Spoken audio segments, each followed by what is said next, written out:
Hi friends, இன்றைக்கி பார்த்திங்கன்னா orange பழம் வச்சு அல்வா தான் பண்ண போகிறோம். அதுக்கு ஒரு பேனில் 2 கப் அளவுக்கு நான் கல்கண்டு தான் எடுத்துருக்கிறேன். நம்மளுடைய இனிப்புக்கு தகுந்த மாதிரி சேர்த்துக்கலாம். அதே அளவுக்கு நான் 2.5 கப் அளவுக்கு சேர்த்துருக்கிறேன் தண்ணி. இப்போது ஆரஞ்சு ஜூஸ் எடுத்தாச்சு. இதில் 2 ஸ்பூன் அளவுக்கு கார்ன்ஃப்ளவர் சேர்த்து மிக்ஸ் பண்ணி வச்சுக்கலாம். கொஞ்சம் குங்குமப்பூ எடுத்துக்கிறேன். அது கல்கண்டு அந்த கரையிறதில் போட்டுக்கலாம். கல்கண்டு நல்லா கரைஞ்சிருச்சு. இப்போது நம்ம மிக்ஸ் பண்ணி வச்சுருக்கிற ஜூஸு கார்ன்ஃப்ளவர் கலவையை நம்ம இதில் சேர்த்துறோம். நல்லா மிக்ஸ் பண்ணி விட்டுகிட்டே இருக்கணும், கட்டி பிடிச்சிரும். இப்போ கொஞ்சமாக நெய் சேர்த்துக்கிறேன்.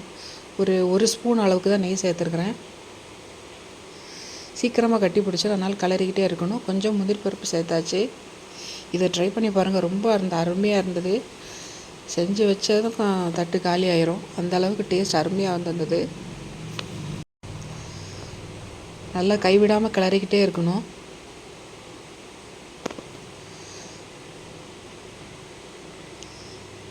இதில் இந்த சைடு ஒரு தட்டில் பட்டர் போட்டு வச்சுட்டு அதுலேயும் கொஞ்சம் போட்டுக்கலாம்.